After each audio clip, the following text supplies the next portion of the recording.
स्वामी श्रद्धानंद आर्य समाज के प्रमुख नेता, हिंदुत्व के प्रहरी, समाज सुधारक, शिक्षाविद, महान स्वतंत्रता सेनानी और संतुलन की राजनीति के प्रवक्ता। हर रूप में स्वामी श्रद्धानंद ने अपनी उपादेयता को कुछ ऐसे साबित किया कि उनकी प्रासंगिकता आज भी उसी गरिमा को दिखाती है और भविष्य को प्रकाशित करने की योग्यता को भी प्रदर्शित करती है। यह कहानी है जीवन के शुरुआती दौर में सामाजिक बुराइयों और व्यसनों में डूबे मुंशीराम विज की, जो आगे चलकर स्वामी श्रद्धानंद के रूप में समाज, देश और दुनिया को प्रभावित करता है। यह कहानी है उस महात्मा की जिसका जीवन अछूतों के उद्धार को समर्पित रहा, जिसने अछूतों के उद्धार के लिए काम किया और उन्हें भंगी और शूद्र की बजाय दलित कहा। आज हम बात करेंगे स्वामी श्रद्धानंद की। स्वामी श्रद्धानंद एक गहन जीवनी और वैचारिक विश्लेषण।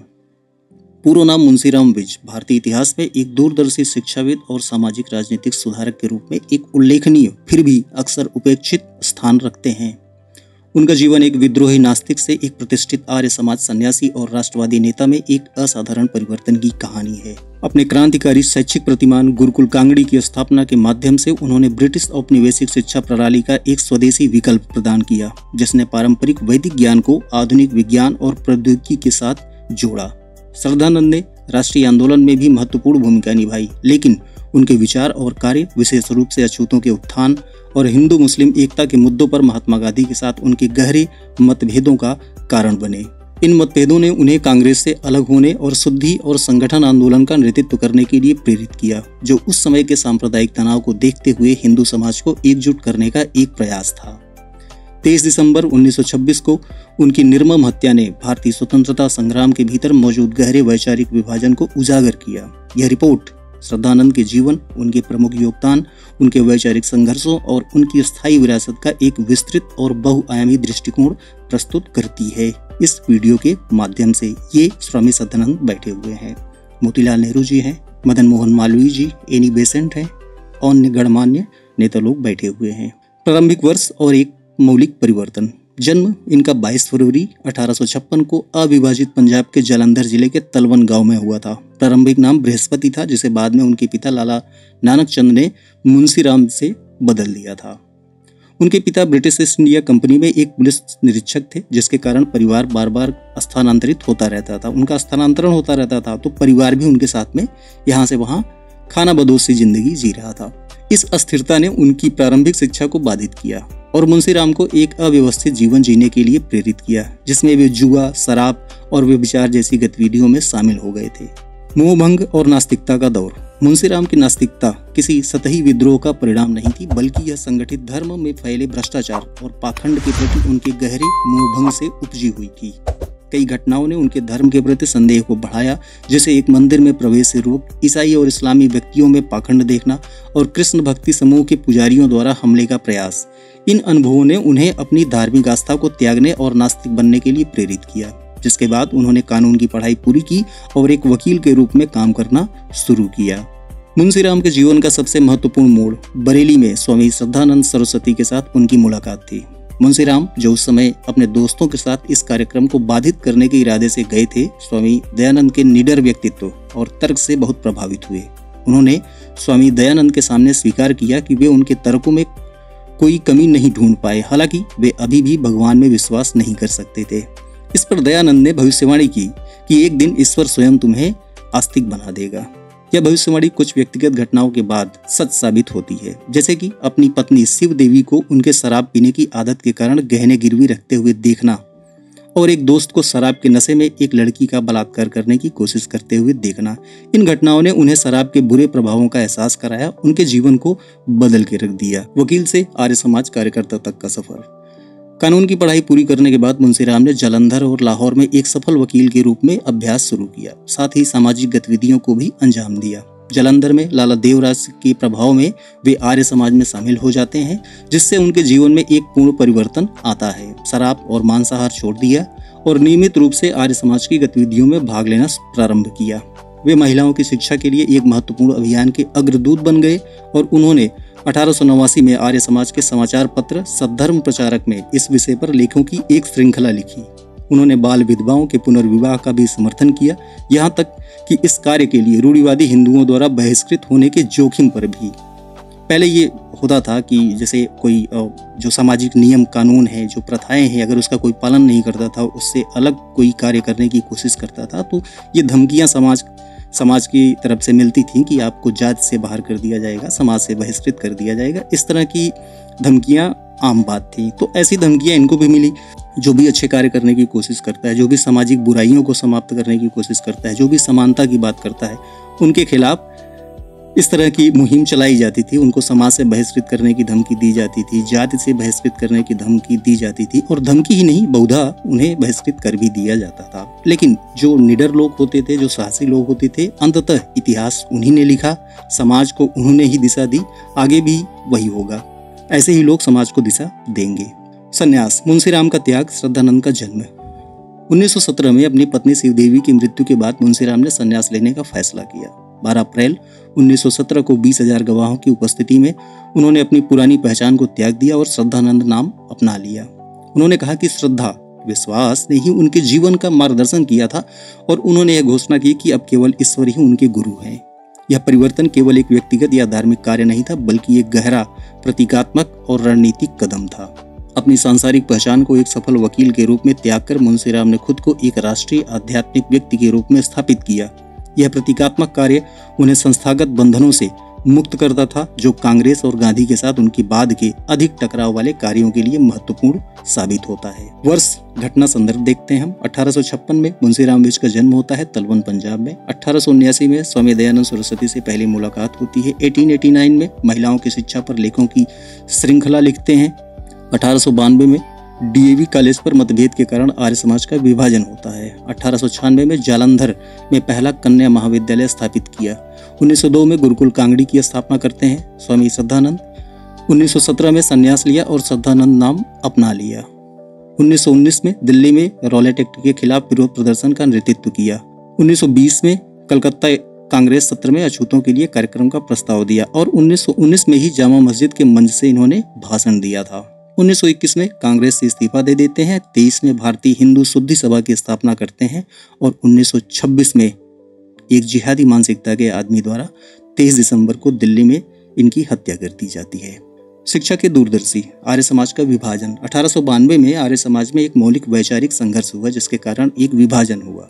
विवाद का केंद्र यह था कि क्या लाहौर के डीएवी कॉलेज के पाठ्यक्रम में वैदिक शिक्षा को मुख्य विषय बनाया जाना चाहिए अथवा नहीं। मुंशीराम, जो गुरुकुल सेक्शन के नेता थे, उन्होंने तर्क दिया कि डीएवी कॉलेज का पाठ्यक्रम वैदिक आदर्शों में पर्याप्त रूप से निहित नहीं था। अपने स्वयं के अतीत के अनुभवों को देखते हुए उन्होंने शहरी केंद्रों को दुष्कर्मों का गढ़ माना और एक गुरुकुल प्रणाली की वकालत की, जो शहरी क्षेत्रों से दूर जंगलों और पहाड़ियों के बीच स्थित हो, जहां युवा सभी प्रकार के वायसेस से कमजोर थे। गुरुकुल कांगड़ी, औपनिवेशिक शिक्षा का स्वदेशी विकल्प। इस विभाजन के बाद मुंशीराम ने 4 मार्च 1902 को हरिद्वार के पास कांगड़ी में गुरुकुल कांगड़ी की स्थापना की। इस संस्थान का उद्देश्य लॉर्ड मैकाले की शिक्षा नीति का एक स्वदेशी विकल्प प्रदान करना था। इस प्रयास के प्रति उनकी प्रतिबद्धता इतनी गहरी थी कि उन्होंने संस्था के लिए अपनी पूरी संपत्ति दान कर दी।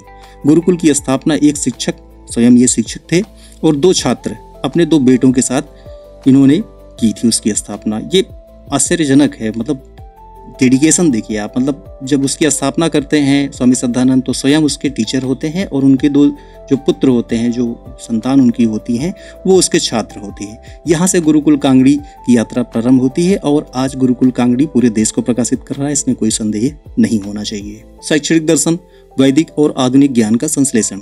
गुरुकुल कांगड़ी का पाठ्यक्रम प्राचीन ज्ञान और आधुनिक विषयों का एक क्रांतिकारी मिश्रण था। इसका उद्देश्य छात्रों को वैदिक साहित्य, भारतीय दर्शन और संस्कृत के क्षेत्रों में शिक्षा प्रदान करना था। साथ ही आधुनिक विज्ञान, अनुसंधान और यहाँ तक कि इंजीनियरिंग में भी निर्देश देना था। यह एक ऐसा विचार था जो अपने समय के लिए बहुत ही क्रांतिकारी था। दर्शन शास्त्र का ध्यान समग्र विकास, चरित्र निर्माण, आत्मनिर्भरता और एक अनुशासित जीवन शैली पर था। गुरुकुल पहला ऐसा संस्थान भी था जिसने हिंदी को शिक्षा के प्राथमिक माध्यम के रूप में इस्तेमाल किया था। ध्यान रखिए, गुरुकुल पहला ऐसा संस्थान था जिसने हिंदी को शिक्षा के प्राथमिक माध्यम के रूप में इस्तेमाल किया। यह शैक्षिक मॉडल केवल एक वैकल्पिक स्कूल से कहीं अधिक था। यह औपनिवेशिक, बौद्धिक और सांस्कृतिक प्रतिरोध का एक परिष्कृत कार्य था। यह प्रदर्शित करके कि एक वैदिक आधारित शिक्षा भी तकनीकी रूप से कुशल और आधुनिक नागरिक तैयार कर सकती है, श्रद्धानंद ने पश्चिमी श्रेष्ठता की औपनिवेशिक कहानी को सीधे चुनौती दे दी। भाई, जो ब्रिटिशर्स थे हमारे यहाँ, वो यहाँ रहने का, यहाँ पे शासन करने का उनका जो सर्वोत्तम तर्क था उनके द्वारा खोजा गया, वो ये था कि हम यहाँ के लोगों को सभ्य बनाने आए हैं। अपनी शिक्षा को वो बताते थे कि दुनिया में इससे बढ़िया कोई शिक्षा नहीं है। जबकि हमारे देश में जब वो जंगली जीवन जी रहे थे तो हमारे देश में तब तो उसके पहले शून्य का जो है शून्य की खोज कर ली गई थी। ये हमें समझाने आए थे कि दुनिया कैसे चलनी चाहिए, सभी लोग कैसे जीते हैं। बहरहाल तो उनकी इस जो उनकी खुद की कल्पना में बनाई हुई एक दुनिया थी कि वो यहाँ पे लोगों को सभ्य बनाने आए हैं और वो बहुत ज़्यादा सभ्य हैं, तो सीधे सीधे इसके माध्यम से स्वामी श्रद्धानंद ने उनको चुनौती दे दी। वैदिक अध्ययन के साथ साथ इंजीनियरिंग और विज्ञान विभागों की उपस्थिति यह साबित करती है कि यह एक पुनरुत्थानवादी यूटोपिया नहीं था, बल्कि एक दूरदर्शी व्यवहारिक संस्थान था जिसे भविष्य के आत्मनिर्भर भारत के लिए बौद्धिक और नैतिक नींव बनाने के लिए डिजाइन किया गया था। राजनीतिक और सामाजिक योद्धा। राष्ट्रवादी आंदोलन में प्रवेश। राष्ट्रवादी आंदोलन में 1917 में संन्यास लेने के बाद श्रद्धानंद पूरी तरह से राष्ट्रीय आंदोलन में डूब गए। वे कांग्रेस में शामिल हो गए और 1919 में जलियांवाला बाग हत्याकांड के बाद अमृतसर में इसका सत्र आयोजित करने के लिए उन्हें आमंत्रित करने में महत्वपूर्ण भूमिका निभाई। दिल्ली में एक विरोध प्रदर्शन के दौरान जहां उन्होंने गोरखा सैनिकों की एक टुकड़ी के सामने अपनी छाती को उजागर किया और उन्हें गोली मारने की चुनौती दी। दरअसल ये वाकया यहाँ पे चांदनी चौक में हुआ था, दिल्ली के चांदनी चौक में।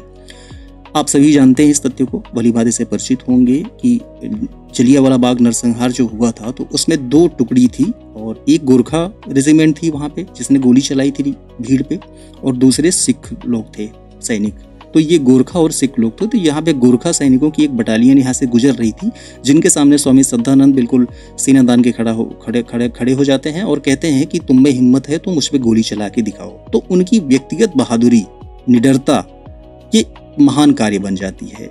हिंदू मुस्लिम एकता, सद्भाव और बढ़ते मतभेद का क्षण आता है। उसके बाद 1919 में दिल्ली की जामा मस्जिद में एक विशाल मुस्लिम मंडली को हिंदू मुस्लिम एकता, सद्भाव और बढ़ते मतभेद का क्षण। 1919 में दिल्ली की जामा मस्जिद में एक विशाल मुस्लिम मंडली को संबोधित करने के लिए श्रद्धानंद को आमंत्रित किया गया था, जो हिंदू मुस्लिम एकता का एक ऐतिहासिक प्रदर्शन था। उन्होंने अपने भाषण की शुरुआत एक वैदिक मंत्र का पाठ करके की, जो राष्ट्रीय एकजुटता का एक शक्तिशाली प्रतीक था। हालांकि समय के साथ उनके विचार गांधी के विचारों से अलग हो जाते हैं। गांधी के साथ वैचारिक मतभेद। श्रद्धानंद और गांधी के बीच 2 महत्वपूर्ण मुद्दों पर गहरा वैचारिक मतभेद था। अछूतों का उत्थान और हिंदू मुस्लिम एकता। अछूतों के अधिकार। उन्होंने दलितों को शिक्षा और सामाजिक सम्मान दिलाने की दिशा में काम किया।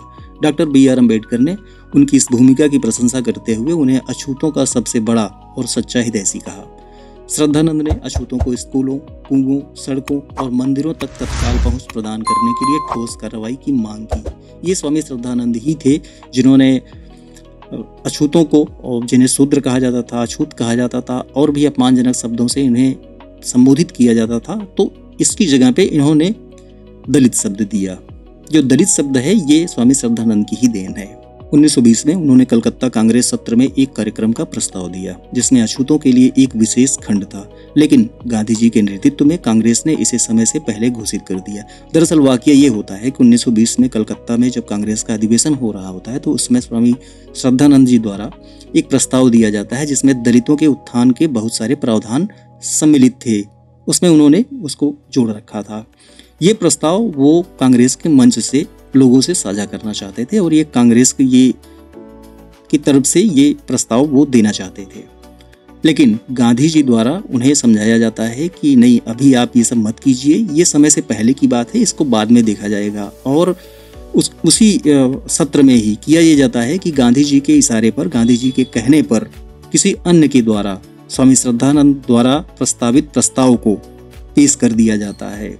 इस उपेक्षा से उन्हें इतना निराशा होती है, इतनी उनको तकलीफ होती है कि उन्होंने अंततः कांग्रेस उप समिति से इस्तीफा दे दिया, क्योंकि कल्याण कार्यक्रमों के लिए धन आवंटित करने से इनकार कर दिया गया था। पहली चीज तो ये है कि इनके प्रस्ताव को किसी और का प्रस्ताव बना करके वहां पे उसको पेश कर दिया गया। दूसरी चीज ये होती है कि इन्होंने कहा कि भाई कल्याण कार्यक्रम जो होते हैं, दलितों के कल्याण कार्यक्रम हैं, अन्य जो लोग हैं, जो गरीब हैं, जो पिछड़े हुए हैं, जो सामाजिक रूप से बहिष्कृत हैं, तो उनके कल्याण के कार्यक्रम के लिए हम थोड़ा धन आवंटित करना चाहते हैं। हम चाहते हैं कि कांग्रेस इसमें हमारा सहयोग करे, लेकिन गांधी जी के इशारे पर उससे इनकार कर दिया जाता है। तो इनको 2 तरह से निराशा होती है। पहली निराशा, जो इनके प्रस्ताव को किसी और दूसरे का प्रस्ताव बता करके गांधी जी द्वारा वहां प्रस्तुत करवा दिया जाता है कलकत्ता अधिवेशन में। और दूसरा ये कि कल्याण कार्यक्रम के लिए धन आवंटित करने से भी कांग्रेस इनकार कर देती है। ये आहत होते हैं, इनको लगता है कि ये हमारी उपेक्षा है। तकलीफ में इन्होंने निराशा में अंततः कांग्रेस उपसमिति से इस्तीफा दे दिया। खिलाफत आंदोलन और सांप्रदायिक विभाजन। श्रद्धानंद ने खिलाफत आंदोलन के प्रति गांधी के दृष्टिकोण पर सवाल उठाया, जिसे उन्होंने एक अखिल इस्लामी कारण के रूप में देखा जो भारतीय स्वतंत्रता से अधिक इस्लाम के मामलों से संबंधित था। श्रद्धानंद का ये मानना था कि खिलाफत आंदोलन भारतीय स्वतंत्रता संग्राम का कोई हिस्सा नहीं है, ये आंदोलन ही तुर्की में खलीफा के लिए किया जा रहा है, तो हमारी और इन लोगों से संगति कैसे हो सकती है। उनकी चिंताएं 1921 के मोपला विद्रोह द्वारा दुखद रूप से पुष्ट की गई, जहां मोपला मुसलमानों ने हिंदुओं के खिलाफ अत्याचार किए और जबरन धर्म परिवर्तन किया। उन्होंने यह भी कहा कि जहां हिंदू कांग्रेस सदस्यों को अछूतों के लिए काम करने के लिए कहा गया था, वहीं मुस्लिम और ईसाई सदस्य खुले तौर पर धर्म परिवर्तन को बढ़ावा दे रहे थे। वैचारिक मतभेद। श्रद्धानंद बनाम गांधी। विषय अछूतों के अधिकार के मामले में श्रद्धानंद का दृष्टिकोण अगर हम देखते हैं तो तत्काल और ठोस सुधारों की मांग की, दलितों के लिए कुएं का सत्याग्रह का नेतृत्व किया, कांग्रेस के धन न देने के कारण इस्तीफा दे दिया कांग्रेस से। और दलितों के अछूतों के अधिकार के मामले गांधी जी का दृष्टिकोण देखते हैं तो इस मुद्दे पर धीरे धीरे चलने की वकालत की। श्रद्धानंद के प्रस्तावों को समय से पहले बताया। हिंदू मुस्लिम एकता के विषय में आपसी सम्मान पर आधारित थी, लेकिन राजनीतिक तुष्टीकरण के खिलाफ चेतावनी दी। खिलाफत आंदोलन के अखिल इस्लामी झुकाव पर सवाल उठाया श्रद्धानंद ने, और गांधी जी ने बिना शर्त एकता पर जोर दिया। खिलाफत आंदोलन का समर्थन किया, मोपला जैसे सांप्रदायिक हिंसा को कम करके बताया। स्वराज्य की प्राप्ति के विषय में जो दोनों लोगों के दृष्टिकोण है, तो श्रद्धानंद जी कहते थे कि सांस्कृतिक और आध्यात्मिक रूप से मजबूत और संगठित हिंदू समाज के बिना स्वराज असंभव था। और गांधी जी का मानना था कि स्वतंत्रता के लिए सभी धार्मिक समुदायों की एक संयुक्त मोर्चे की आवश्यकता थी। शुद्धि आंदोलन। कांग्रेस के साथ अपने मतभेदों के बाद श्रद्धानंद हिंदू महासभा में शामिल हो गए और संगठन, एकीकरण और शुद्धिकरण, पुनः धर्म परिवर्तन आंदोलन में एक अग्रणी शक्ति के रूप में उभरे। उन्होंने महसूस किया कि हिंदू समाज एक मरती हुई दौड़ थी जिसे संगठित करने की आवश्यकता थी। 1923 में वे भारतीय हिंदू शुद्धि सभा के अध्यक्ष बने, जिसका उद्देश्य जबरन धर्म परिवर्तित हिंदुओं, विशेष रूप से पश्चिमी संयुक्त प्रांत में मलकाना राजपूतों को वापस हिंदू धर्म में लाना था। यह आंदोलन एक किताब फातिमी दावत इस्लाम की प्रतिक्रिया थी, जिसने हिंदुओं को धर्म परिवर्तन करने के लिए प्रेरित करने के लिए निष्पक्ष और बेईमान दोनों तरीकों की वकालत की थी। पुस्तक कौन सी थी? फातिमा दावत इस्लाम। यह आंदोलन बहुत सफल रहा। कौन सा आंदोलन? शुद्धि आंदोलन। यह आंदोलन बहुत सफल रहा। एक स्रोत के अनुसार 1,63,000 मलकाना राजपूत हिंदू धर्म में वापस आ गए। यह आंदोलन केवल धार्मिक या सामाजिक प्रयास नहीं थे, बल्कि 1920 के दशक के सांप्रदायिक और जनसांख्यिकीय बदलावों के लिए एक राजनीतिक प्रतिक्रिया थे। तो डेमोग्राफिकल चेंज जो आजकल आप देखते हैं समाचार पत्रों में, ये कोई नया शब्द नहीं है और ये समस्या भी कोई नहीं है, ये समस्या बहुत पुरानी है। सीधे तौर पर धर्म परिवर्तन प्रयासों का मुकाबला करके श्रद्धानंद ने खुद को मुस्लिम नेताओं और मौलवियों के साथ सीधे तौर पर धर्म परिवर्तन प्रयासों का मुकाबला करके श्रद्धानंद ने खुद को मुस्लिम नेताओं और मौलवियों के साथ सीधे सीधे टकराव में डाल दिया खुद को। शुद्धि आंदोलन का प्रभाव पहले देखते हैं हम। तो संगठन का नाम भारतीय हिंदू शुद्धि सभा। स्थापना 1923 में पंडित मदन मोहन मालवीय के साथ की जाती है। मुख्य उद्देश्य वैदिक धर्म का प्रचार और जबरन धर्म परिवर्तित हिंदुओं को वापस लाना। ध्यान दीजिए, जबरन, यहाँ पे किसी का कन्वर्जन करने की बात नहीं है। जो पहले से ही किसी धर्म को मान रहे हों या उनसे कोई मतलब नहीं था। तो जो जबरन जो धर्म जिनका परिवर्तित करवाया गया था, उनको वापस धर्म में, हिंदू धर्म में लाने का ये प्रयास था शुद्धि आंदोलन। लक्षित समूह इसके थे मुख्य रूप से पश्चिमी संयुक्त प्रांत में मलकाना राजपूत। मुख्य केंद्र आगरा, भरतपुर, मथुरा और उनके आसपास के जिले।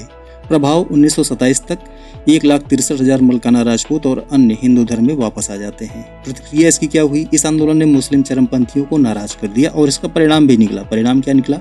शहादत और स्थायी विरासत। 23 दिसंबर 1926 को जब श्रद्धानंद ब्रोंकियल निमोनिया से उबर रहे थे, तो अब्दुल रशीद नामक एक व्यक्ति ने उनसे मिलने का बहाना बनाकर उनके कमरे में प्रवेश किया और उन पर गोली चला दी। इस निर्मम हत्या का सीधा कारण शुद्धि आंदोलन के प्रति मुस्लिम चरमपंथियों का गुस्सा। इसके बाद प्रतिक्रिया और विवाद। हत्या के बाद का माहौल। अब्दुल रशीद को 1927 में फांसी दे दी गई। इस हत्या के बाद की प्रतिक्रियाएं भारत के विभाजन के बाद की राजनीति के लिए महत्वपूर्ण थी। ध्यान दीजिए, इस हत्या के बाद की प्रतिक्रियाएं भारत के विभाजन के बाद की राजनीति के लिए महत्वपूर्ण थी। महात्मा गांधी ने इस हत्या की निंदा की। उन्होंने इस हत्याकांड की निंदा की, लेकिन रशीद को अपना भाई भी कहा और कहा कि हत्या के लिए व्यक्ति को नहीं बल्कि नफरत के माहौल को दोषी ठहराया जाना चाहिए। गांधी जी ने कहा कि ये गलत हुआ, उसकी हम निंदा करते हैं। लेकिन जिसने गोली मारी थी हत्यारे को, रशीद को, उन्होंने अपना भाई कहा और उन्होंने कहा कि इसके लिए व्यक्ति को नहीं बल्कि नफरत के माहौल को दोषी ठहराया जाना चाहिए। तो गांधी जी ये कहना चाहते थे कि दरअसल कि इस जगह रशीद को फांसी पर न चढ़ा के पूरे समाज के माहौल को फांसी पे चढ़ाया जाना चाहिए। इस क्षण ने गांधी की कथित मुस्लिम तुष्टीकरण की नीतियों की धारणा को पुख्ता किया। मुस्लिम तुष्टीकरण की नीतियों की धारणा को पुख्ता किया और हिंदू महासभा और आर्य समाज को मुख्यधारा की कांग्रेस से और अलग कर दिया। ये वो वाकया था। इसके बाद जो बयानबाजी होती है, यहीं से वो मुख्य मुद्दा सामने आता है कि जब हिंदूवादी संगठन कांग्रेस से अलग होने लगते हैं। लेखन, हिंदी और उर्दू में धार्मिक और सामाजिक लेखन किया। वे देवनागरी लिपि को हिंदी के लिए बढ़ावा देने के समर्थक थे। उनकी पत्रिका आर्य मुसाफिर और अन्य प्रकाशनों ने जन जागृति में महत्वपूर्ण भूमिका निभाई। श्रद्धानंद ने हिंदी और उर्दू में 30 से अधिक पुस्तकें और लेख लिखे, जिनमें the Arya Samaj and its detractors a vindication 1910 में, Hindu Sangathan saviour of the dying race 1924 में और उनकी आत्मकथा कल्याण मार्ग के पथिक, हिंदी तिथि इसकी अज्ञात है, जो इसमें शामिल है, जिसका 1961 में अंग्रेजी अनुवाद इनसाइड कांग्रेस के रूप में किया गया था। उन्होंने सद्धर्म प्रचारक, शुरू में उर्दू बाद में हिंदी, तेज उर्दू अखबार और अर्जुन हिंदी अखबार का संपादन किया, जिनके माध्यम से वैदिक धर्म और देवनागरी लिपि को बढ़ावा दिया गया। एक भुला दिया गया महात्मा और उसकी कालातीत दृष्टि। अपने महत्वपूर्ण योगदानों के बावजूद श्रद्धानंद का नाम भारतीय इतिहास की पाठ्यपुस्तकों में लगभग मिटा दिया गया है। क्यों मिटा दिया गया है, ये जानना बहुत मुश्किल नहीं है। फिर भी उनकी विरासत कायम है। वे एक स्वतंत्रता सेनानी, समाज सुधारक, शिक्षक और धार्मिक नेता के रूप में जाने जाते हैं। आज़ादी के बाद उनकी एक प्रतिमा दिल्ली टाउन हॉल के सामने स्थापित की गई और 1970 में उनके सम्मान में एक डाक टिकट जारी किया गया था। उनकी सबसे महत्वपूर्ण विरासत गुरुकुल कांगड़ी एक विश्वविद्यालय के रूप में कार्य करना जारी रखे हुए है, जो शिक्षा के क्षेत्र में उनके दूरदर्शी कार्य का एक प्रमाण है। स्वामी श्रद्धानंद की पुनः प्राप्त कथा। स्वामी श्रद्धानंद का जीवन उनके मूल सिद्धांत श्रद्धा, आस्था का एक प्रमाण था। उन्होंने अपने प्रारंभिक मोहभंग को एक शक्तिशाली सुधारवादी दृष्टिकोण में परिवर्तित कर दिया, पहले आर्य समाज के भीतर और बाद में राष्ट्रीय मंच पर। उनकी यात्रा उनके समय की जटिल वास्तविकताओं के साथ आध्यात्मिक आदर्शों को समेटने का एक निरंतर संघर्ष थी। उनकी कहानी आज भी प्रासंगिक है, क्योंकि यह उन गहरे वैचारिक विभाजनों को उजागर करती है जो स्वतंत्रता आंदोलन के भीतर मौजूद थे। वह एक ऐसे नेता थे जो मानते थे कि एक राष्ट्र की ताकत उसकी सांस्कृतिक और आध्यात्मिक एकीकरण में निहित है। एक ऐसा दृष्टिकोण जो उनके समकालीनों के अधिक राजनीतिक रूप से समीचीन दृष्टिकोणों के साथ विरोधाभासी था। तो ये आज का वीडियो था स्वामी श्रद्धानंद जी के बारे में। आई होप कि आपको अच्छा लगा होगा। अच्छा लगा हो तो do subscribe, share, like. Thanks for watching.